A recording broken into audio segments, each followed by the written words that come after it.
बेटे इस क्वेश्चन में हमें दिया हुआ है 3 capacitors of capacitance 5 microfarad, 4 microfarad and 3 microfarad.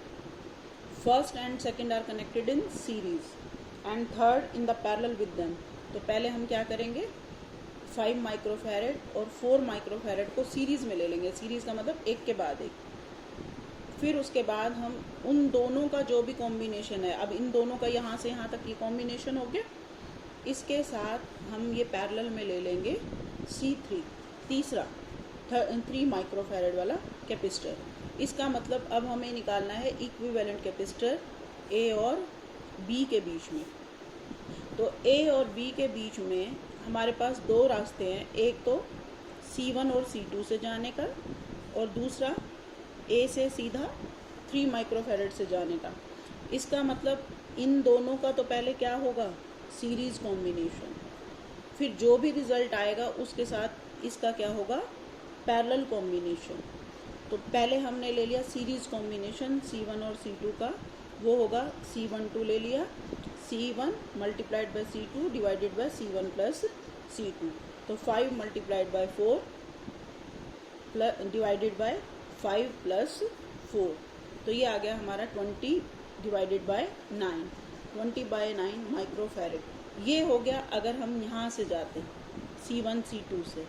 अब हमारे पास दूसरा वे कौन सा है C3 से जाने का। इसका मतलब अब इन दोनों का जो भी रिजल्टेंट आया उसके साथ पैरेलल कॉम्बिनेशन हो गया किसका C3 का। तो इसका मतलब A और B के बीच में जो रिजल्टेंट होगा वो इक्विवेलेंट कैपेसिटेंस जो होगा वो क्या होगा CP = C12 मतलब पहले और दूसरे के बीच में जो भी रिजल्टेंट आया प्लस C3, क्योंकि इक्विवेलेंट कैपेसिटेंस पैरेलल में क्या होता है सम के बराबर। तो इन दोनों का हम सम ले लेंगे, तो ये आ जाएगा 20/9 प्लस 3 2.22 प्लस 3 = 5.22 माइक्रोफैरड।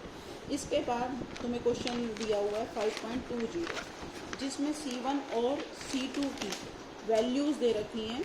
C1 की वैल्यू दे रखी है 3 पिकोफैरड और C2 जहाँ जहाँ भी है उनकी वैल्यू दे रखी है 2 पिकोफैरड।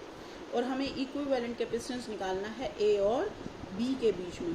तो ऐसा कोई भी क्वेश्चन हो उसमें हमेशा हमें पीछे से शुरू करना है, ब्रांच ख़त्म करनी होती है। हमेशा पहले ब्रांच को ही हम रिजॉल्व करेंगे। तो इसमें इसका मतलब A से B तक आने का हमारे पास एक वे ये था, लेकिन जैसे ही C पर पहुँचे, C पर एक और रास्ता हमें मिला CDEF वाला। इसका मतलब पहले हमें ये वाली ब्रांच सॉल्व करनी होगी, उसके बाद जो भी इसका रिजल्टेंट आएगा उसका पैरेलल कॉम्बिनेशन होगा 2 पिकोफैरड के साथ। तो हमें पहले क्या करना है इन तीनों का सीरीज़ कॉम्बिनेशन लेना है। तो जो इक्विवेलेंट कैपेसिटेंस अगर मान लो हम C' मान लेते हैं, तो इक्विवेलेंट कैपेसिटेंस इन तीनों का जो होगा वो क्या होगा 1/C' = 1/3, ये हो गया 3 प्लस 1/2 2 प्लस 1/3 पिकोफैरड। इसका मतलब क्या हुआ, पहले एलसीएम लेंगे, 6 आ गया, 2 प्लस 3 प्लस 2 = 7/6। तो जो C' आएगा वो कितना आ जाएगा बेटे 6/7 पिकोफैरड। अब 6/7 पिकोफैरड जो आया वो हमारा आया अगर हम ये वाला रास्ता चूज़ करते C से F तक। इसका मतलब इन तीनों को अगर हटा दें तो हमें सिर्फ एक ही कैपेसिटर लगाने की ज़रूरत है जिसकी वैल्यू कितनी होगी 6/7 पिकोफैरड। इसका मतलब अगर हम इस सर्किट को चेंज करना चाहें तो अब सर्किट क्या हो जाएगा A से 3 पिकोफैरड, C से F के बीच में 2 पिकोफैरड और यहाँ 3 पिकोफैरड, और इन तीनों को हटाकर सिर्फ एक ही लगाना होगा हमें और उसकी वैल्यू होगी 6/7 पिकोफैरड।